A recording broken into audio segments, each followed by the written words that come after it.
let's try that again. Crisis intervention, trauma-informed service delivery standards. There you go. Okay, so let's see.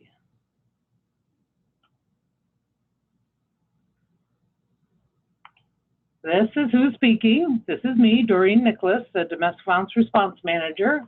I know some of you I don't. First of all, do we have any out-of-state folks? Anybody outside of Arizona attending?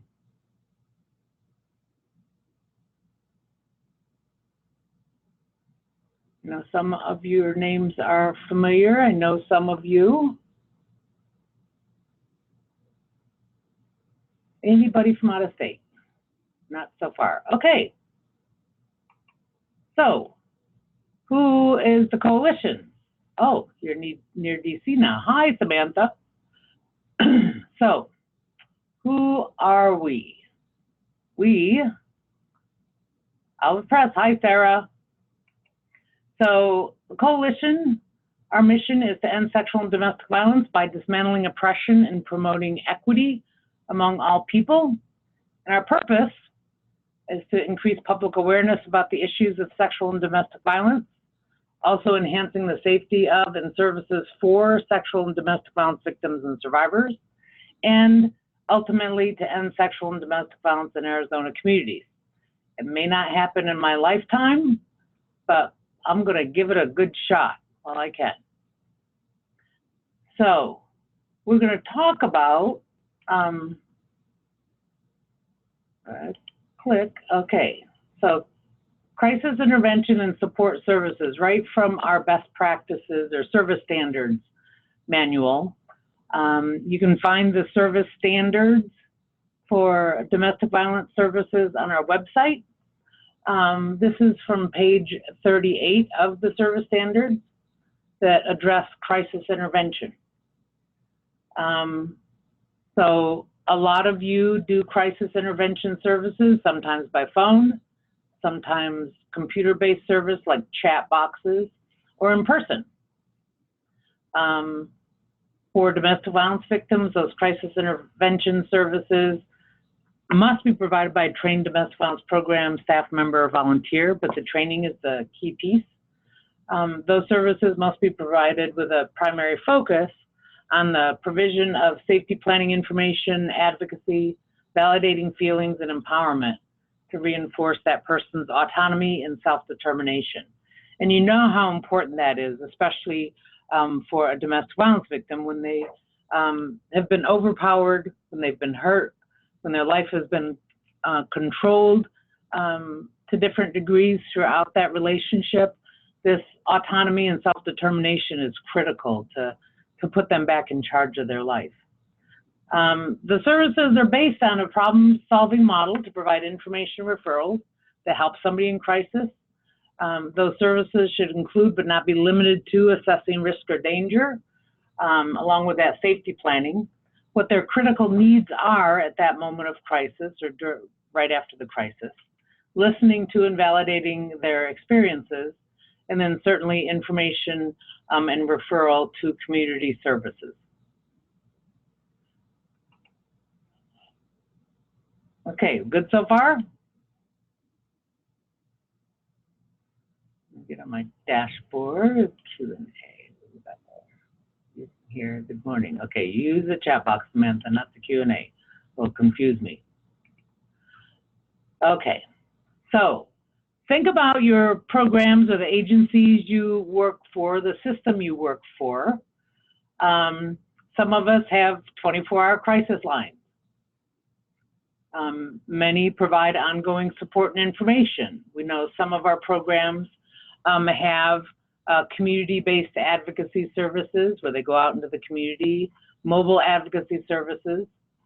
Some of us provide emergency shelter, legal advocacy, so that might include court accompaniment, walking somebody through the process of getting an order of protection, etc. Some provide medical advocacy, might go with somebody to the hospital or assist them through any healthcare or medical process that they have. Some of us provide transportation and some education and prevention. Some supplemental services that we might be involved in are expanded children's services. We might work with somebody to help get their kids into counseling or a children's support group. Some of us have transitional housing programs attached to our services. Some of us serve as liaisons to the criminal justice system or the Department of Child Safety. Some of us might have a sexual assault response team, be a part of a community response team. So laying the foundation for crisis intervention is part of our service delivery. Let's start laying the foundation. We like the little guy with the bricks, laying the foundation. Anyways, okay, so advocacy is a huge part of crisis intervention. So we're going to review advocacy.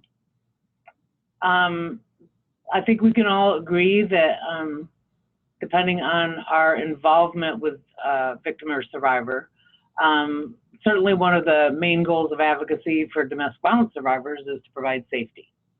And then the autonomy or self-determination, as I mentioned earlier, that they make the decisions about what's right for them in their life, and then restore them to some level of normalcy, some level of functioning, and then however they define justice, that we assist them in achieving justice in their life. The core values for advocacy is certainly that empowerment factor, that we're empathetic, that we're caring individuals, that we are able to emote that caring with the person that we're working with. They're not just another case. They're not an irritation, that we are there because we care, because we're compassionate, because we care about their circumstances. We respect self-determination, them making their own decisions. We have non-judgmental responses. We're going to work with different people that have different lives, and we need to be non-judgmental. We need to have basic human respect for those that we serve. We certainly don't want to do any harm. We've always got to remember and be in that humble place that the survivors we serve are our most important teachers. And, many of you, if you've been in training with me before, I'd like to address this specifically with survivors who are now doing this work, that, we really have to get beyond our own experience, because while the common factor is that we were hurt by a partner or family member, that's probably the only commonality. Their life is different. Their circumstances are different. So what worked for us is not going to work for them. So don't try to put them in that that box of what you think they should do. And we have to learn from every situation, every person we serve. We can learn something. We have to value diversity in the people that we serve. We have to have professional boundaries, and really, as part of our work, when we do community outreach or work with supporters or agencies, other agencies, we've got to continue to encourage all people in our communities to address sexual and intimate partner violence in some form or fashion. And we can be very creative in that. So the principles of individual advocacy, that we certainly want to provide accurate information, help survivors explore available options and possible outcomes. So looking at the pros and cons of any decision that they make. Again, we want to support and respect the survivor's right to make their own decisions. And we've got to remember that this empowerment piece, it's the foundation of effective advocacy. So what is empowerment? What's empowerment-based advocacy? It's based on the belief that the survivor knows what's best for them. They're the expert on their own lives. You all are the experts in your life, right? I'm not, but they are the experts in their lives. We want to empower them so they can advocate for themselves, so they can find their voice and and speak up for themselves, take back control of their lives, make their lives safer for them and their children. And we don't want to duplicate the perpetrator behaviors. We get kind of rigid in our service delivery sometimes. We don't want to try to control their choices. We don't want to give them ultimatums or threats to change or deny services. We don't want to accuse them or make assumptions of dishonesty. You know, we believe the best practice is to believe them until you have a reason not to believe them. Some survivors come to us with some unimaginable stories. But just because it hasn't happened to you doesn't mean this hasn't happened to them. I learned that early on in my shelter days. Unimaginable things that people do to each other. Or we don't want to have rules that must be obeyed to continue services. I mean, you know, common sense kind of guidelines, but really look at your rules through the lens of, is this keeping people, is this particular rule keeping people from accessing our services? Is it necessary? Where did it come from? Continually look at your program rules and see if we aren't keeping people away from accessing services. So the goal of advocacy, empowerment, and crisis intervention, they're all linked together, is to assist a person's navigation of the different systems that they are involved with as a result of the crime or the crisis, and in a manner that's specific to their needs. So that means we've got to do some assessment, we've got to do some listening, we've got to do some clarification to get to this navigation that's specific to their needs. Other parts of the basics for advocacy and empowerment, and particularly in crisis intervention, you've got to build rapport. You've got to be a safe space, or your office, or your wherever you're meeting with this person, or that space that you develop when you're on the phone call with them. It's got to be safe. We want to start with their story. We want to start with their concerns. We want to make sure that we answer their questions to the best of our abilities. And there's no shame in not knowing all the answers. Be honest and be real. I don't know the answer to that, but we'll find out. And really listen for what their priorities are. You know, a lot of times we automatically launch into problem-solving mode from the framework of what we think should happen in this case.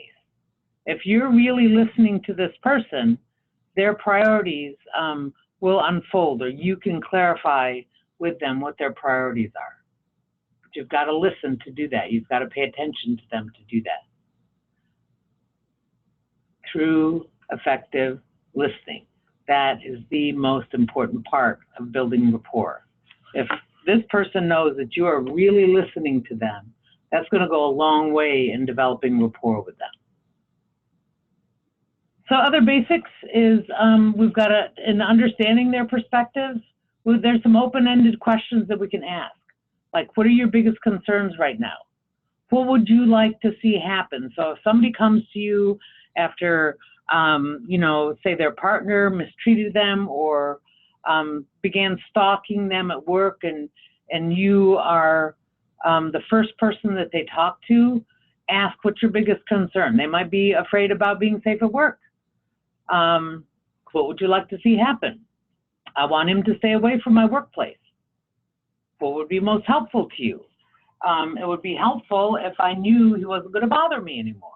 So then you might want to talk about the possibility, not saying you must, but the possibility of getting an order of protection, the possibility of working with their employer, the security at their job, HR, to increase the safety of the workplace. That's just an example. I mean, there's so many other examples of that. But what are your biggest concerns? What would you like to see happen? What would be the most helpful to you?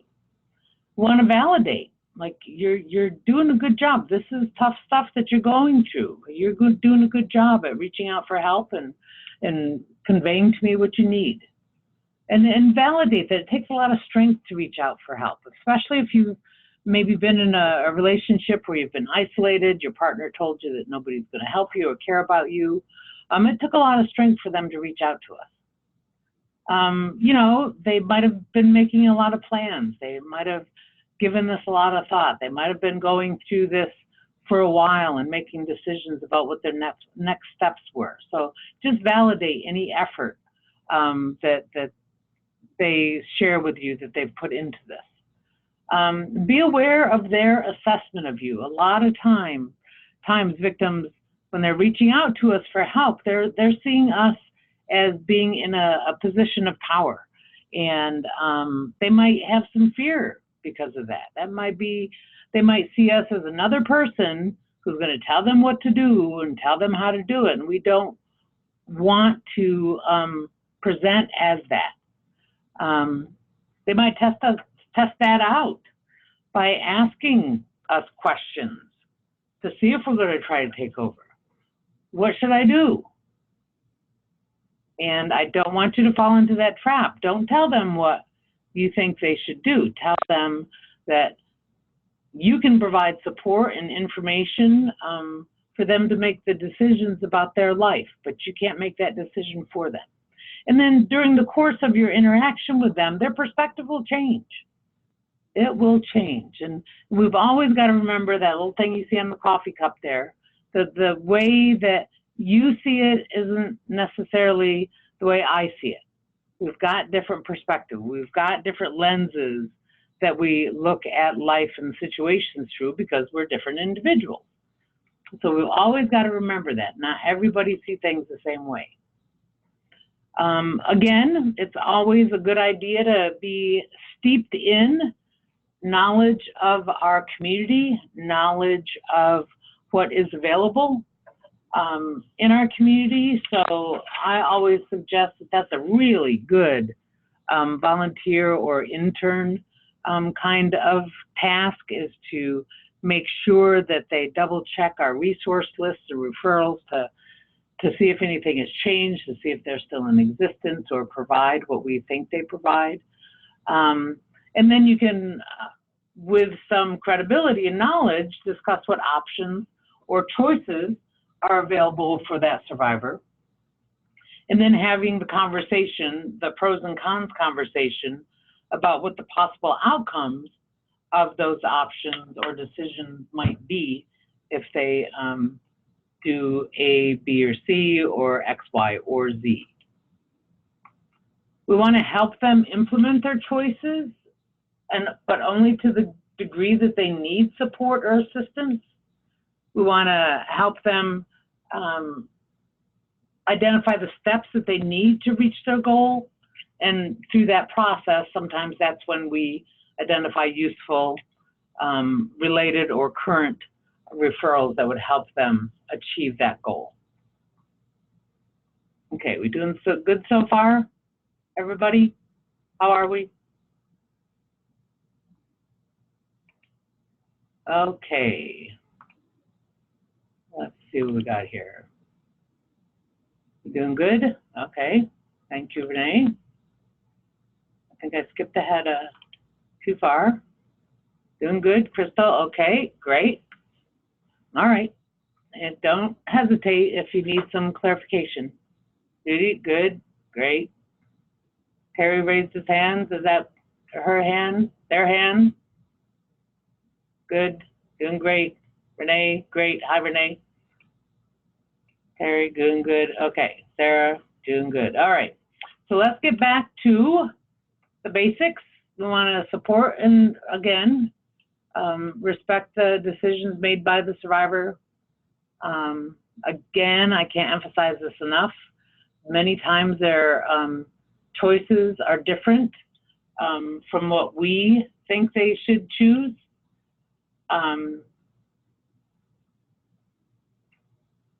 We gotta support those choices regardless of what we think. We've got to remember that healing for them is a process. Many times when they come to us, they're all jangled. Sometimes they present as being shattered. But we've got to remember that healing for them from this crisis, from this trauma, is going to be a process. And every time they reach out, if they get a good response, and that's what we're trying to do, is to make sure that no matter who survivors reach out to, that they get a good response, they get a supportive response, that they can be more empowered, they can gain more strength and knowledge, but it really depends on that response. In my group the other night, this one woman and her friend, she was trying to separate from her abusive partner, and he caught up to her and her friend, and he crashed into their car. He beat them both very badly to the point where they needed to be in a trauma center for 2 or 3 days. As soon as she got out of the trauma center, she went to a court in the East Valley, not going to name it, but she went to the court clerk to get an order of protection, visibly injured, face all bruised and smashed up. And the court clerk said, when she asked for the order of protection application, the court clerk said, well, I don't know, if this is the first time he's done that to you, I don't know if you're going to be able to get this order, the judge to grant you this order of protection. And, you know, that upset her so much that beyond the medical personnel that she interacted with and the police officer, that the first step she took in getting help, that she got that kind of response. Instead of, you know, simple encouragement, instead of, you know, explaining the process, you know, the clerk gave her opinion, you know, this is the first time, I don't know if, you know, it's going to be given to you by the judge. It was just, I mean, you know, that could have shut her down right there. It didn't. I mean, she kept on going and got the order of protection, but that those responses are so critical. I can't emphasize that enough. So when we talk about empowerment, it's many times on a continuum. So disempowering responses, many times, is when we get into this thing about doing for people. Now, I don't know about you, but what I've learned over the years, you know, personally and professionally, is that survivors are incredibly strong. Most of the time, we don't have to do anything for them. We give them support, information, and direction, and they take off with it. Some might need a little bit more accompaniment, walking with them through a process for the first or second time. I've ridden buses with women who have never ridden buses before, just to walk through that with them the first time so they got used to what the process was. Sometimes we're kind of in a coaching kind of mode with people, sometimes in a mentoring mode. But the more that we can be to the right of this continuum, the more empowered people are. And I know that it feels good to do things for people. It feels good to do things with people. But that's got to be a part of the process, because we want to continually be encouraging people to use their own abilities, use their own motivation, use their own knowledge of their life and the information that they gather from the resources that we give, the conversations that we have with them. Our job as advocates, our job helping people who survive domestic violence is moving them back into their own power. And that's what that continuum and that process is about. Many of you have heard me talk about this before, but we're going to talk about it again. Let's look at the styles of advocacy that are disempowering or non-empowering. A lot of us, you know, envision ourselves as a superhero. We're going to rescue all the damsels and people in distress. Or we might have a bossy, aggressive kind of advocacy where we tell them what to do and when to do it and how to do it. We might have this passive advocacy where, no, you gotta do it on your own. I can't do it for you. but that doesn't, so that's kind of an extreme kind of response. We've got to strike a balance because different people are going to need different things from us. Back to, let me go back to this continuum. People need different things. So we don't want to do a black and white kind of approach. Do you think that's true? In your experience working with victims and survivors, have you worked with people who need everything that you have to give, and then people who might just need a phone number and a little bit of direction, and then they take off? Does that sound like something that you've experienced with people? People need different things. Use your chat box. That makes sense? Ability to adapt to the current situation and need. Exactly. Exactly. Hi, Mary.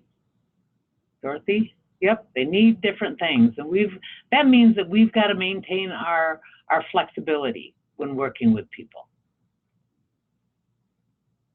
Passive advocacy, like I said, is where, you know, you're on your own. Smile and Be Nice advocacy is where, you know, we bounce into the office, we're all smiling, and we talk about what a wonderful day in the neighborhood it is, and we tell them, you know, just, you know, have a good night's rest, and everything will look brighter in the morning. Most victims don't want to hear that. You might get a few growls when you do that. The most important thing that victims say they want from us is to be real. Okay, I don't know, can the rest of you hear? Dorothy said her internet connection cut off. Can the rest of you hear? Use the chat box and let me know. You're good now? You can hear. You can hear, we're all good. Great, okay, thank you very much. Dorothy, I hope you're back with us. Okay, great. Okay, and then the last but not least is this bleeding heart kind of advocacy, where, you know, every person we work with, it just tears us up and we can't sleep at night, and, you know, we give money out of our own pocket or we take them home with us or whatever. Don't do that. That will tear you up. You won't last long in doing this work. If we see people as strong and resilient in their own right, our hearts won't bleed as much. Certainly we as workers do experience tragedy with the folks that we work with. And this goes back to the importance of you having an incredibly effective self-care regimen in place. But that's a whole nother training. So again, I'm going to just ask, and we'll talk about it more a little bit later, but how many of you have learned that you need to improve your self-care and have improved your self-care over the years?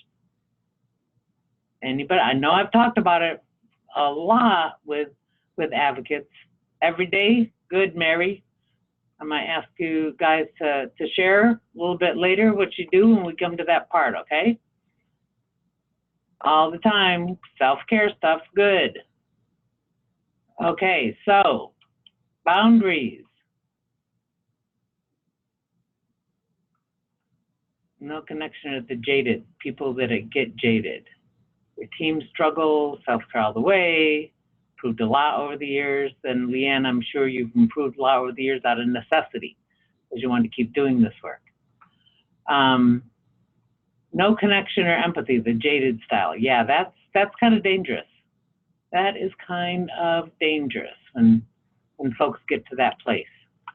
If you have a big enough office, you might need to move them around so they don't have direct contact with vulnerable people. Anyways, so boundaries and advocacy. You gotta have appropriate boundaries. Gotta have healthy boundaries. Healthy boundaries is where, you know, you are approachable. You don't want to be enmeshed and all up in their business.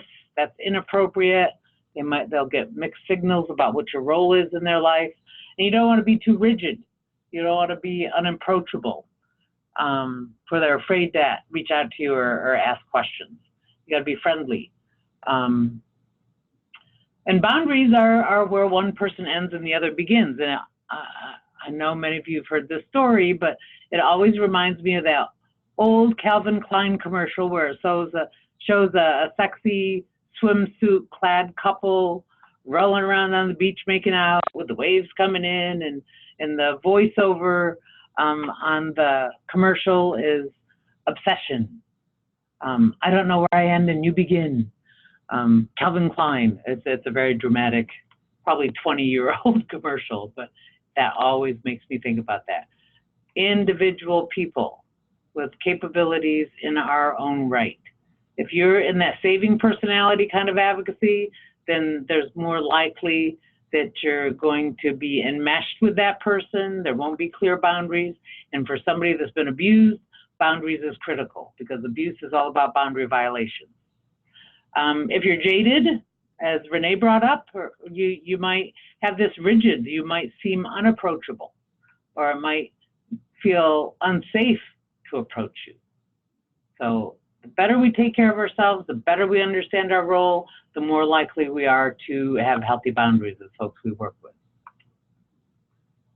So a lot of boundary problems are in these areas of concern. If we don't address isms, if we don't address our own fears about people different than ourselves, whether it's racism, homophobia, whatever the case, if we use some of those non-empowering styles of advocacy, unhealthy boundaries in general with people that we serve, we've got to know the difference between being friends and being friendly. We've got to consider dual relationships. And I know this is a huge issue in rural communities or tribal communities where, you might refer somebody to BES, but their cousin works down there. So that might be, a jeopardy-laden kind of situation as far as their safety. You can't work with somebody during the day doing crisis intervention or advocacy and then take them out to a movie at night. That would just be inappropriate. And we've got to consider care of ourselves versus care of others. A lot of people get that mixed up. The more people they can help, then they feel good about themselves. And while that might be good on one hand, if that's the only place that the positive stuff is coming from in your life, then you're lacking in other areas. Family, friends, activities that don't have anything to do with your work, etc. So when we talk about a trauma-informed approach, and certainly people that have experienced a crisis or are going through crisis, many of them have a traumatic response. It was traumatizing to them. So when we talk about a trauma-informed approach, it's all of the above. It's all of the advocacy and empowerment qualities that we've talked about, plus this trauma-informed care web or framework that we approach somebody. When we talk about trauma-informed care, we know that trauma is a pivotal force for people. It really shapes or impacts their mental, emotional, and physical well-being. And if that's been impacted, excuse me, then many times if it's been impacted in a negative way, it puts them in crisis. It's also a collaborative approach. That means that we've got to work together. We've got to have a good working relationship with law enforcement. If we're a nonprofit organization, we've got to have a working relationship with court advocates. We've got to have a good working relationship, say, with child support enforcement or Department of Child Safety. We've got to have this collaborative approach that looks at survivors and service providers in partnership, rather than this top-down approach, rather than, this client. And we look at people as clients. Many times that dehumanization process is starting from the way we view the folks we serve. And we've really got to always look at our expectations of the folks that we work with. Are our expectations of the people that we work with realistic? We've got to remember that somebody in trauma, they might not trust us, and nor should they. That's probably part of the way that they're surviving. They might be confused and understandably so. They might be frightened. They might be angry. Those are common responses for somebody in crisis or somebody that has experienced trauma, because it causes psychological trauma. It overwhelms an individual's perceived ability to cope. They might have been going along just fine, able to deal with everyday struggles that we all have, like a flat tire or, spilling something on us before we walk out the door, having to, stop and change our clothes, whatever. But trauma is a bigger event that really overwhelms their current coping system. Our organizations being trauma-informed, we understand that some of the behaviors and symptoms that might seem dysfunctional in the people that we serve, many times, if we know this stuff, what we see are understandable adaptations to terrible events. That's how they survived. We can also identify that trauma tends to make it difficult for a survivor to maintain connections to themselves, to others, to their family, to a larger community. You might see people cut off and isolated. You might see people that are afraid to reach out. That's a normal response, especially if they don't trust, especially if they don't want to get hurt again, especially if they're frightened. It's really important that we collaborate with the survivor, that we offer options and choices rather than trying to control a survivor's behavior. And some of us, all of us, Renee, Samantha, all of us, we have control issues. We like to control things. My mother's coming to visit me tonight for 5 weeks, and when I'm at her house, she controls the kitchen and the laundry. When she's at my house, I control the kitchen and the laundry. And it's a negotiation kind of thing. We collaborate with survivors. We offer those options and choices. We don't try to control their behavior, especially domestic violence survivors. They've had enough of that. They don't need that from us. And the impact of that trauma is defined by the survivor. We don't diagnose them. We don't define them. We give them information and support so they can define it themselves. So that brings us to crisis intervention. Took us 30 slides to get here, but we're here. So how are we doing so far? We'll do a little check-in. How are we doing so far? Everybody good? So far, so good? Okay. Good and very good and great. Wonderful. Good to hear that. Okay. Everything clear so far? I don't know what those two little squares are, Chrissy, but Renee, Dorothy, good.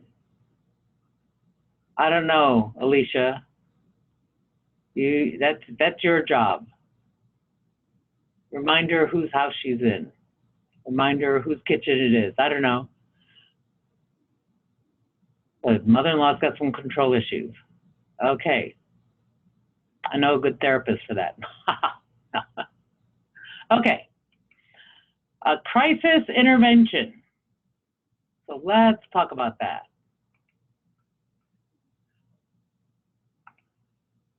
Okay. Definition: focusing on a critical situation with the aim of restoring the person to the level of functioning before the crisis. I'm going to add a little bit to that. It's been my experience that a lot of people, once they come in contact with us, once they get some, good support, some good information, some good advocacy, a lot of times their level of functioning is even better before the crisis. And think about it, particularly with domestic violence victims that have experienced control of their life, that have experienced isolation. When they find this community of supportive people and resources, that puts them in even a better place than they were before the crisis or before the event that brought them to us. So, effective crisis intervention. It combines crisis intervention theory with that empowerment approach.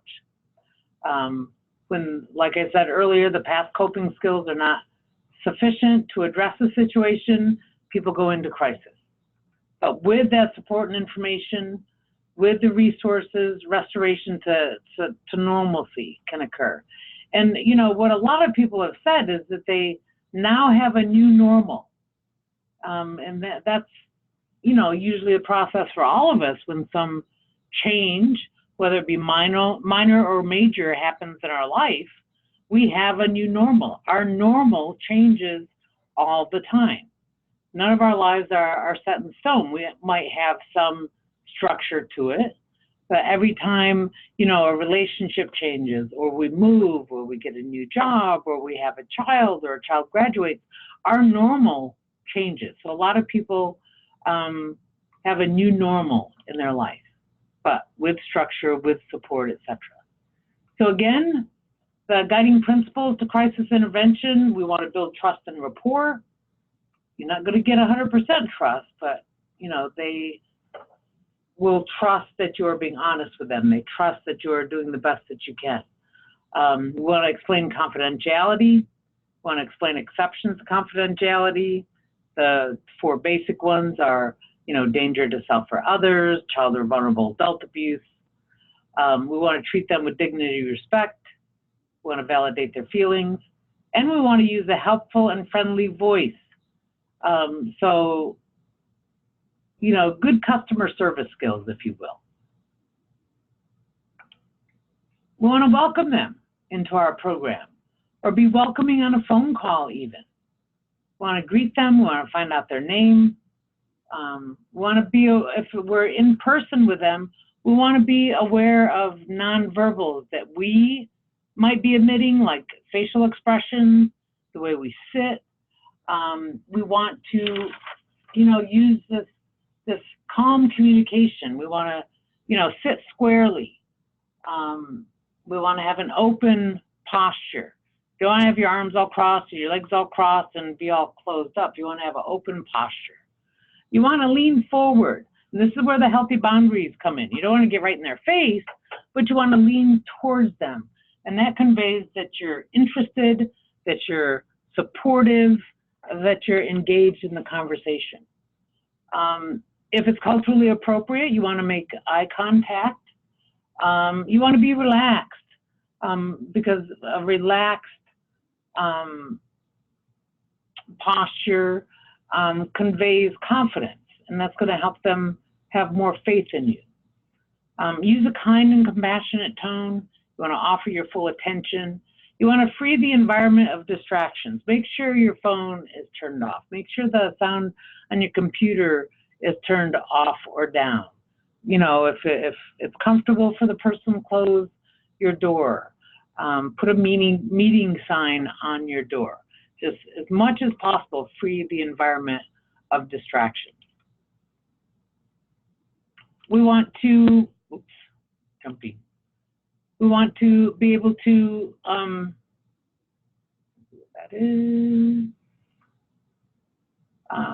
interact with them empathetically. So that means we've got to have the ability to attend, to observe, to just watch what's going on, to understand what they're trying to convey to us, and ask for clarification. Don't assume that you know what they're talking about, but really try to understand what they're trying to convey. Respond non-judgmentally. Well, again, can't have enough empathy or caring. You want to be genuine and real. You want to be respectful. You want to accept who they are and what they're saying to you. I want to help them define the problem. So the first step is we've got to ascertain from their perspective what the problem is. That means we've got to use active and creative listening.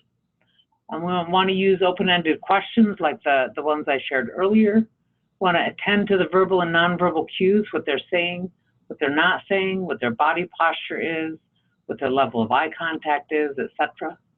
So the guiding principles for The defining the problem are listening again, actively and empathetically. You want to be present. You want to put yourself in their shoes. Imagine what it must be like to be them. Make the interaction a conversation, not a lecture, not an interrogation, but as much back and forth as possible. That also might mean that you need to be comfortable listening to tears, listening to silence, saying supportive things like, whenever you're ready, or let's take a minute. Give them a glass of water or a bottle of water, and then provide perspective. Like, I know this seems overwhelming. I know this is real scary to you, but I want you to know that I'm here for you. Our agency is here for you, and we're going to do as much as we can to help you through this. Just really simple stuff. Not giving them false promises or false hope, but letting them know that you're there to support them through this process. So we want to make safety a priority in their life. So what is their degree of mobility? So that can be a couple different things. If they've been injured, if they have a vehicle or don't have a vehicle, what's their physical and psychological safety? What kind of internal and external threats are they experiencing? Are they struggling with drugs and alcohol? Is this impacted them in a mental health kind of way, where there might be suicidal thoughts or ideation or self-harm? What kind of immediate safety issues do they have right now? And then certainly, depending on their responses to what their safety situation is, i.e. the location of their perpetrator, law enforcement responses, etc., we might need to do a lethality assessment. That's an important second step to assess that safety. So the guiding principles for making safety a priority, they've got to have the time that they need to assess what safety issues are happening with them. We want to assist them in developing that safety plan. We don't want to do it for them, but we want to assist them in developing it when needed. So if they identify that, I'm afraid because, the cops haven't found him yet, I'm afraid he's going to show up at my mother's, I'm afraid he's going to show up at my work, whatever. And then do you want help talking about some safety measures that there might be for your family or for your work?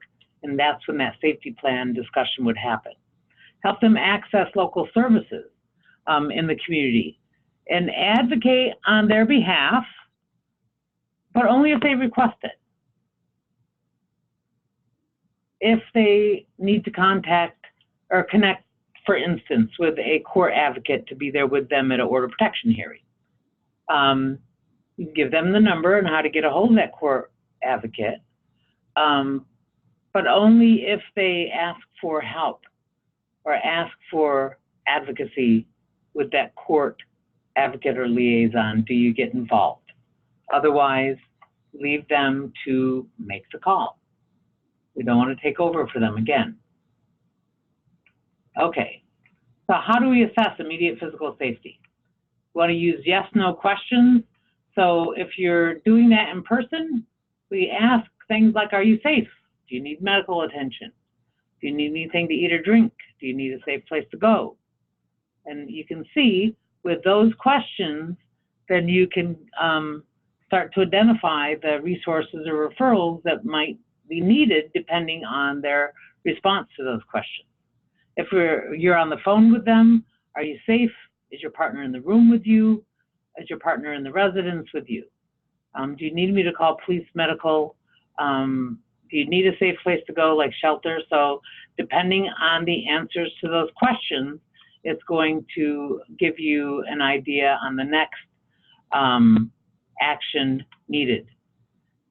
And always try to remember, especially on the phone, to get or give a phone number in case you get cut off. That's always very important. If it's a cell phone and their partner takes their cell phone, that's one thing.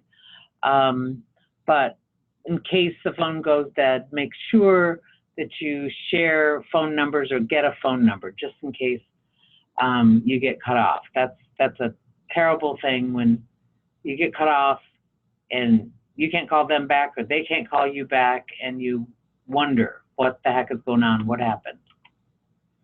You want to provide support. You want to communicate and demonstrate you're a valid support person, that you're going to provide caring, accepting, and non-judgmental support as needed. Again, only as needed when requested. We want to promote that self-determination, and the skills to take action, they're demonstrated on different levels, depending on your observations, depending on what the survivor has assessed their needs are, and then the availability of environmental or social support system in this situation, in your community, in their life. So depending on where they're at with these, it's going to be, again, different for each person. So how do we promote self-determination? Again, we listen and reflect back what the survivor is saying to make sure that we are clear. We are not judgmental, again, as they identify their needs or options. We want to support their decisions and help them identify the potential consequences or outcomes of any given decision that they're looking at. And that's one thing that we can provide, the environment and the time and space to have a more in-depth look at what the choices are, what the options are, what their decisions they can make. Many of them are really good at making those survival kind of decisions, split-second decisions. It's many times new and luxurious, if you will, to have that time and space to really think something through. It's a process to shift certainly from crisis decision-making or survival decision-making to a more thought-out process, but that's what we provide for them. So the action skills in doing this, we help them look at alternatives, choices, what their situational supports are, the coping mechanisms, the positives that they have going on, the strengths that they have going on, and then we assist them in developing a plan. We want to look at the options that they have to be able to implement their choices. We want to start with a realistic short-term action plan that identifies those resources that are needed and defines clear action steps. And break it down as small as needed. That also helps them build up their self-confidence. When they achieve something, no matter how small, make sure to call out that achievement. And that's how they start rebuilding it internally as far as their confidence and esteem. And encourage them as they commit to taking and being in charge of their action steps. Now, it's great that you were able to make it down to the court. I'm glad you followed up on that phone call with your advocate at the court. Just small encouragements go a long way with survivors. Another important thing is to balance our needs with those of the survivor. So you've got to take care of yourself. You've got to take the time to process difficult interactions or difficult cases. Make sure that you got some good coworkers that you can have those supportive conversations with when you've had a difficult day. Really work on building a good support team. Regularly assess your emotional state and problem solve with your supervisor. If this work gets to us emotionally, that's to be expected. If this work gets to us emotionally, that means you're a compassionate, empathetic person. Nothing wrong with that. But it's also your responsibility to take care of yourself and be able to recognize when this work is wearing on you, or you need to step back for a minute, or you need a self-care kind of day. So taking breaks regularly. It's okay to say to a survivor, give me 5 minutes, I'm going to run to the restroom, I'll bring us back some water, I'll be with you in 5 minutes. They understand that. They're human too.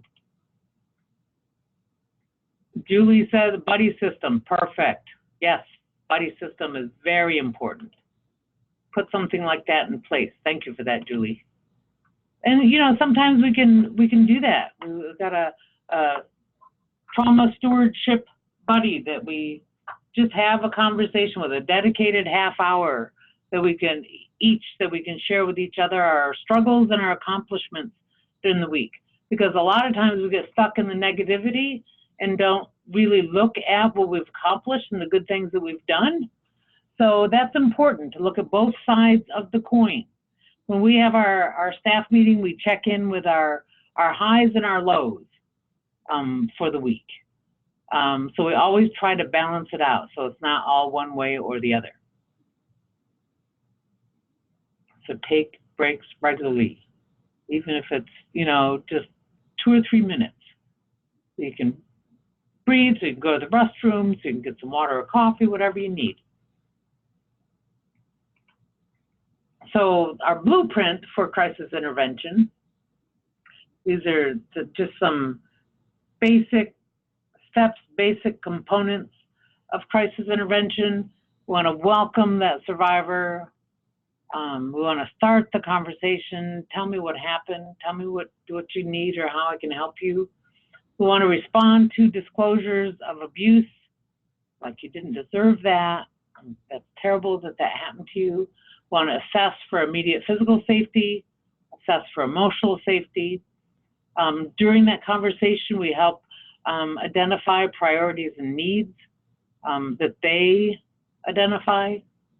Want to assess for program services and referrals. Are they already hooked up with the program? Do they know about the services available?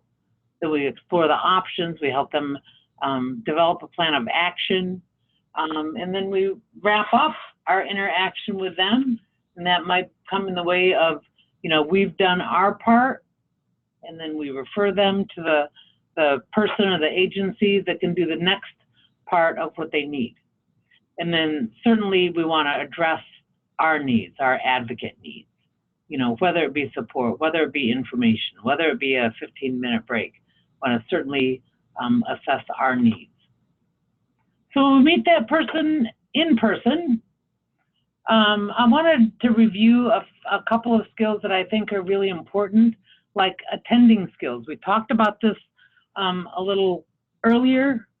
But you want to face that person, not face away from them, certainly not having your back to them.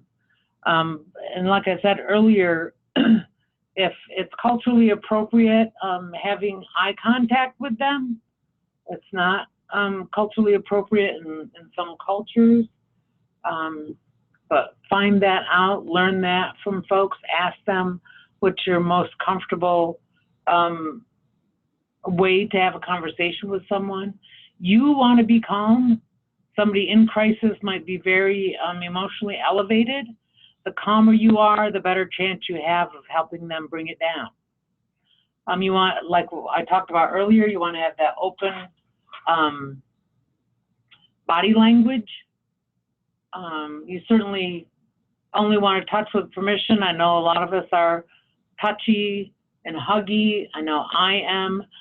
But I've had to put some really firm boundaries in place for myself because I certainly don't want to frighten or re-victimize somebody. So touch only with permission. And again, that's a simple thing that can put them back in control of their life, their body, etc. We want to have an advocate face, if you will. Anybody have any ideas on what an advocate face looks like? Use your chat box. What does an advocate face look like? Anybody got any ideas? Are a lot of you looking in the mirror so you can answer this question? What do advocate faces look like? And it's not just face. I think it's a little bit more than that, but we'll supportive, caring, and thoughtful. Michaela, do you think you can convey that with your face, with your facial expression? We should make an emoji for an advocate face. That'd be awesome, Mary. So you look approachable. How do you look approachable? Think about that. You're nice, you're smiling, you're welcoming, non-judgmental body language, a smile, showing concern and comforting. You know, and this is really important because we read a lot from people's physical stance, their body language, their facial expressions, and certainly, as long as you're attentive, leaning in, asking questions, right? And then again, your facial expressions. I think that a lot of us aren't aware of what our facial expressions are. I don't know that we even know what it looks like when we have a kind face, an advocate face.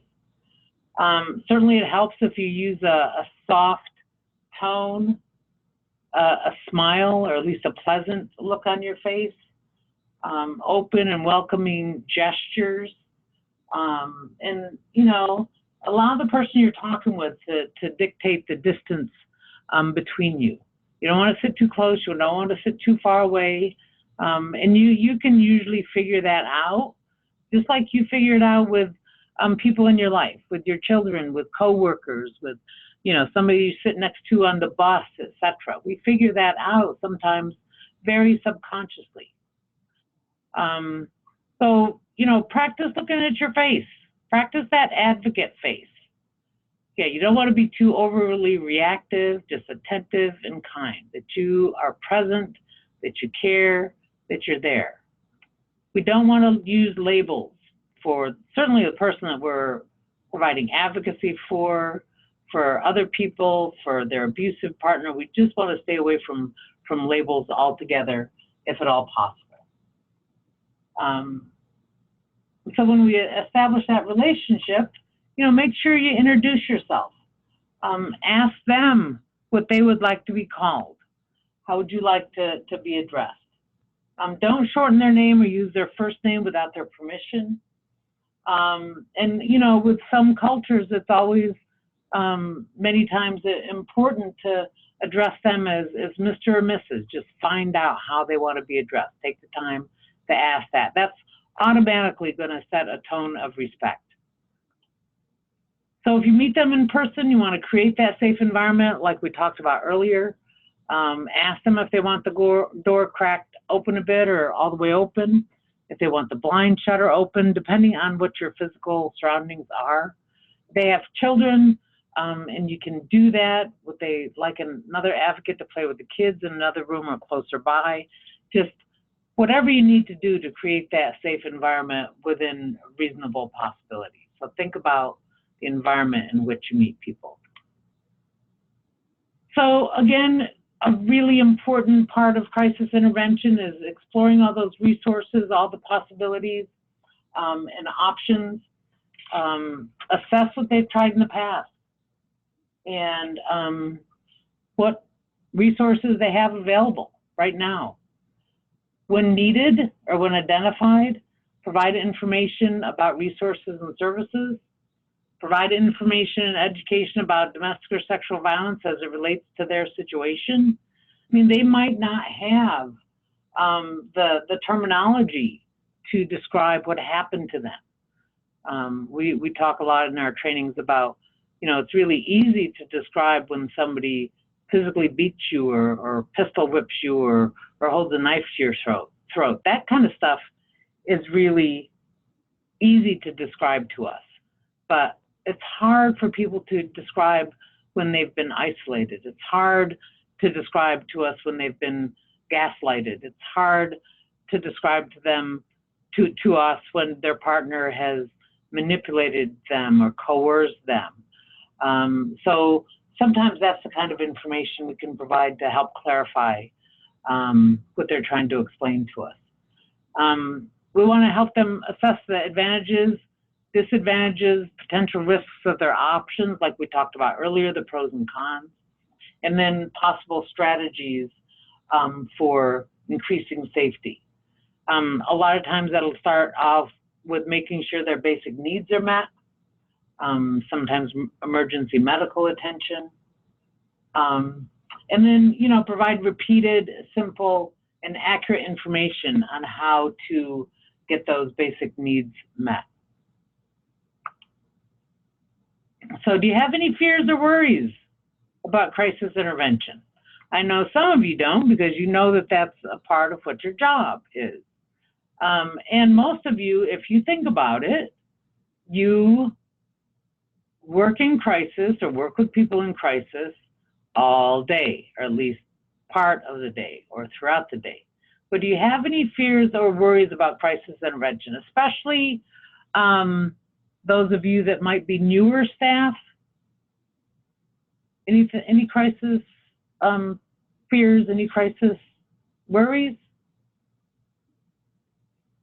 Or are you all seasoned? You just want to brush up a little bit? Use your chat box if you have any.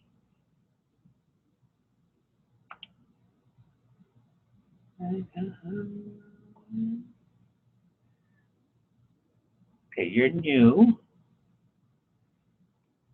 Any worries or fears, Dorothy, about crisis intervention work? None yet? Good, Terry. Someone asks you a question and you pause to respond and they scream at you. You take a breath and you say, I can't hear you. When you're screaming, dial it down a little bit and tell me what you need again. And then again, it depends too on how long that response is. But I think the important thing too, Mary, is not to take it personally. They're in crisis. And that crisis energy sometimes comes out way sideways. A lot of times it just helps to remind them just on screaming in relationship to wanting to know if a bullet went through the head. Whoa.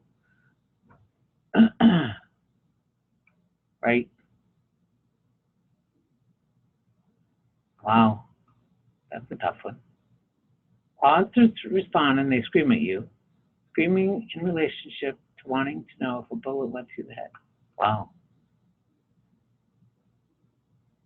Worry if you might miss saying something that I should.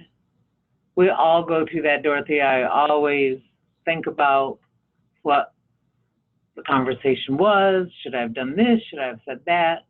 I think the more attentive we are and the better that we listen, we're not going to miss as much. And Leanna, it's okay to pause and think before you respond. Some people will scream at you, some people won't. But I think it's a good idea to be very careful in our responses. Just make sure it's respectful, empowering, and coming from a place of compassion. That's what people hear first. Thank you for that, folks. We're coming into the last dozen or so slides. We're going to start wrapping it up. So some basics. An important part of our work in order to be more effective in crisis is to make sure that we keep up the collaborations, that we do systems advocacy when necessary. A lot of us are part of community collaboration. So we have regular meetings with some of the other agencies and systems that we regularly come in contact with in doing this work. And it's really important to have that collaboration, because when we work together with that common understanding, it's a great benefit to the survivors of domestic and sexual violence, stalking, teen dating violence. We're of great benefit to the victims of those crimes, and it offers us more of an opportunity to hold abusers accountable. So think about how you collaborate in your community. So the way we used to do collaborative systems work is, we used to meet at a table, do some case studies, individual current cases. A lot of times, if you had a nonprofit and you had law enforcement and you had crisis team, you had somebody from the court, a lot of times there'd be a lot of high tension and conflict, like, finger pointing and you guys didn't do this right or you guys didn't do that right. And we're trying to encourage a new way is to look at some big picture things that we can improve on. How can we increase victim safety in general? How can we increase offender accountability in general? So you start big and then you kind of funnel it down to identify where the improvements can be made. And then you talk about who's responsible for making that change, how can we help you make that change, or we need some help in making that change. And there's a lot less tension, more working together and collaborating. It's really important to understand each agency's roles and limitations so we know what they can do and what they can't do and when to hand off or connect with them with the cases that we're working on. It's important to respect each other's roles, you know, and as in any relationship, whether it's with a family member, a partner, or coworkers, agree to disagree. It's a good thing that everybody doesn't think the same. We get new information and different perspectives. And a lot of times we all have the same goal, but we just take different paths to get there. And that's a good thing. That's okay. So when we look at our programs, path, and systems work, we want to center, certainly, and that's what most of us do, is our programs goals are centered on survivor safety, empowerment, and support. Again, we explain all the options, really be creative and flexible and look at the options. We make their own, they make their own informed decisions. We've got to respect and honor and support those decisions. But there might be some barriers within a collaboration. Some of the systems that we work with are more paternal in that they, you know, might see themselves as rescuers, so they kind of swoop in and take over. Sometimes in smaller communities, confidentiality is a huge issue. I know that some of you that worked or do work or have worked in shelters, you know that sometimes, not all the time, we have prickly relationships with law enforcement who get frustrated with, you know, our confidentiality guidelines that we're bound by under law and under funding. So they don't like to hear us say that we can't confirm or deny that X, Y, and Z is in our program, that we know about them, right? Sometimes collusion comes up. We collude with people. We interact with them inappropriately that might put a victim's safety in jeopardy. We might misunderstand their roles. There might be a lack of communication if we haven't, just like we do with survivors, if we haven't built rapport with those other agencies or systems. Might be that lack of communication. So let's look at collaboration versus collusion. Collaboration is when we work together, especially in a joint intellectual effort, like working with agencies to help a survivor leave an abuser and get to safety, simply put. Collusion is when the act of doing something secret or illegal with another person, company, etc., in order to deceive people. So some examples of that would be discussing a case with another agency without the survivor's knowledge or permission. And that would mean if you actually identified that survivor to another agency. You might be doing some information gathering, you know, and say something general like, if I had X, Y, and Z kind of situation, how could you guys help? You wouldn't want to call down there and say, I have, you know, Jane Smith here, and Jane Smith needs to do X, Y, and Z. Now, you'd want to make that call and gather that information in a more general way with no identifying information as part of that conversation. Another example is telling a survivor that they need to get a protection order because DCS ordered them to get one. When it comes to orders of protection, we don't want to tell somebody they should get an order of protection. We have learned too many times that in some cases it makes things worse, in other cases it's even deadly. Getting that protection order has got to be that survivor's decision and their decision alone. This is one thing that we're working on with DCS to improve. It's been a canned part of case plans that many times is detrimental for survivors, sets them up for failure, and at the very worst is dangerous or lethal. So we're working with them to change that response. So we've got to always remember that prior to advocating for somebody, that there needs to be a completed specific release of information. We have to have that in order to talk to anyone. If that survivor wants to share any information, or you specifically are going to advocate with them for another system, make sure that completed specific release of information is there. Don't do a blanket one, an open-ended one. You might have, I remember files that I worked on at the shelter during somebody's 60-day stay. There might have been 12 or 15 different release of information for different things that person needed advocacy for, with the court, with the this, with the that, but always specific and time limited. Ask them what they want through this advocacy, know what they want and what they don't want, and then really build your confidence in your knowledge and abilities. I don't know of any police agencies that use a release of information. That would be a good thing to check out, because they might ask us about a certain case, but I think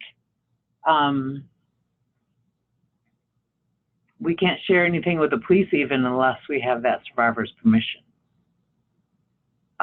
We might have releases of information, but they don't. And I don't know what confidentiality they work under beyond if there's an open case. But that's a good thing to check out. So all of you, if you've got a contact at your police station or law enforcement agency, that'd be a good question to ask. If they get releases of information from suspects or victims that they're working with, That's a good clarification. I'll follow up on that, or you guys follow up on that too, so you know that the answer to that question.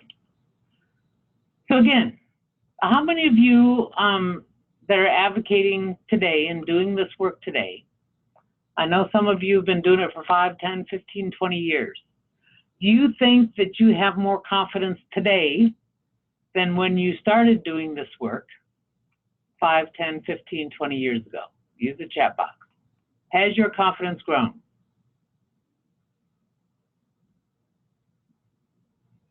Yes, indeed.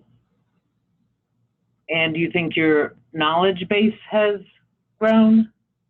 Do you think you have more abilities and skills today?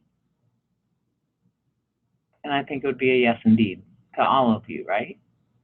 More confidence than 2 months ago. See, Dorothy? Newly, cases seem to be getting more concerning. They do seem to be getting more challenging.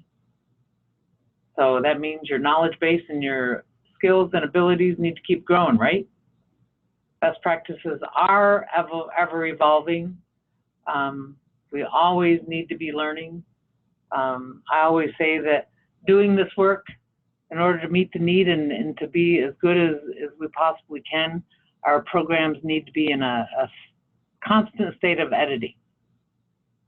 Complex mental illness, self-determination, yep, we get a lot of complex cases. So that speaks to the importance of, really having a good, solid community collaboration, because the more complex a case is, the more services and resources and assistance we need on those cases. So keep on learning, keep on growing. So things that don't work, some of us have found this out, right? Doing in other agencies' work, for instance, advocates are not DCS workers, although some of us might have been. We are not health and human services or mental health, although some of us might have been. Some of us might have the credentialing. We're not law enforcement officers, although some of us act like we are. Some of us might have been. It doesn't work to tell others how to do their job. But going back to the first one, advocate doing another agency's work. Know what your role is and stick to it. Don't tell other people how to do their job.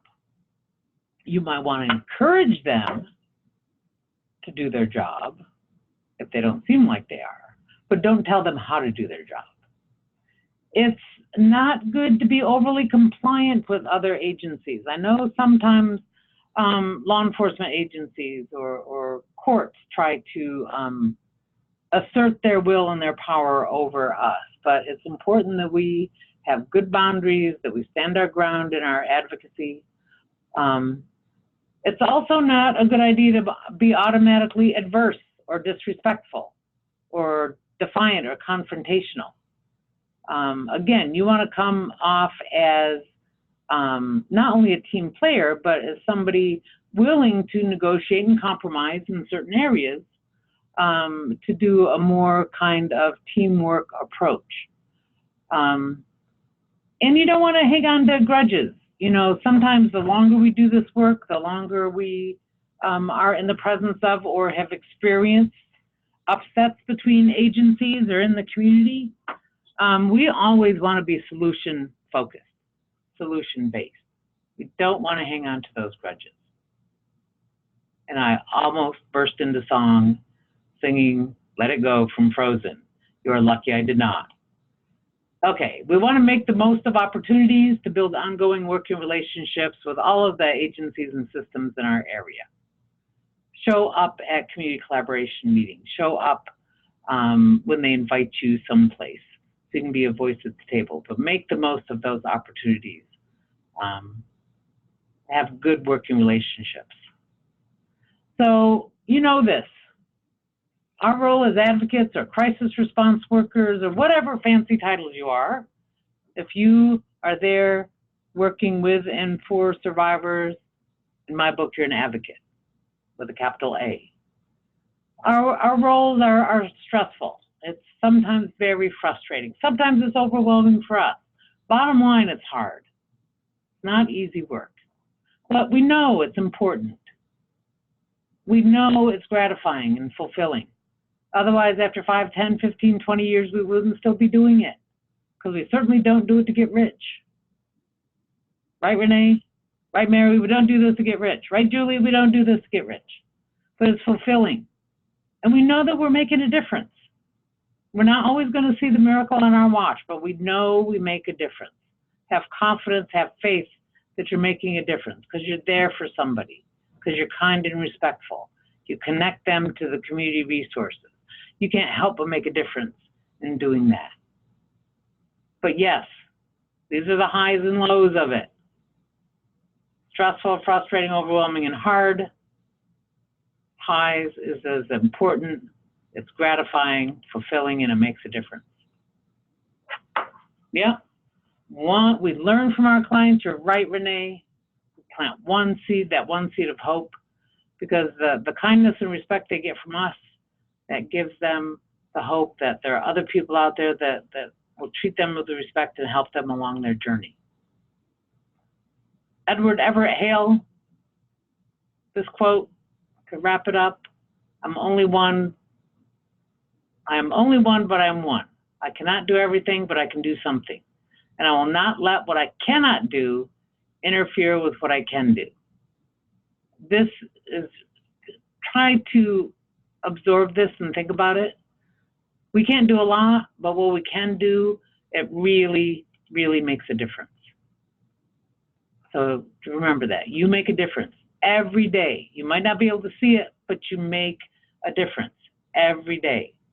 I jumped out of myself. Okay. That's a good quote, huh? I'm only one, but I'm one. And you know, with you guys on the webinar, start out with one, now we're up to 31 on the webinar. We can make a big difference. Each of us makes a huge difference. A lot of things we can't do, but there's a lot of things that we can do, and we've always got to remember that. What can I do? Right?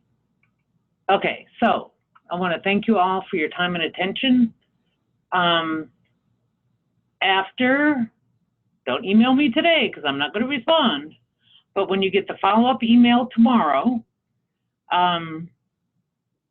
it will have the link for the survey/evaluation that we want you to fill out. And then after you fill that out, then I will work on sending out your evaluations. I will send you an email today with a PDF of the slides. That's what you'll get today. That'll be from me. Tomorrow, look for the email from Zoom. It'll thank you for attending the webinar. You'll have a link in it for the survey/evaluation. Once you complete that, then you can email me for a certificate, okay? And I'll try to get those out as soon as possible. So any last minute questions or comments? Was it clear how all of those components of trauma-informed care, advocacy and empowerment, how they really set the stage and the foundation for doing effective crisis intervention? That was my goal in trying to make that clear and make those connections for you. So practicing good advocacy skills, making sure it's an empowerment-based approach from that trauma-informed care framework really sets the stage for effective crisis intervention.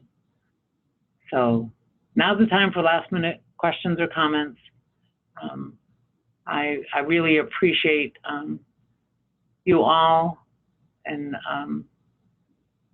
attending this and always striving to do better. Thank you guys very much. I'll send out the presentation today, and I'm sure I'll see some of you down the road. Please fill out the evaluation tomorrow and then email me for a certificate, okay?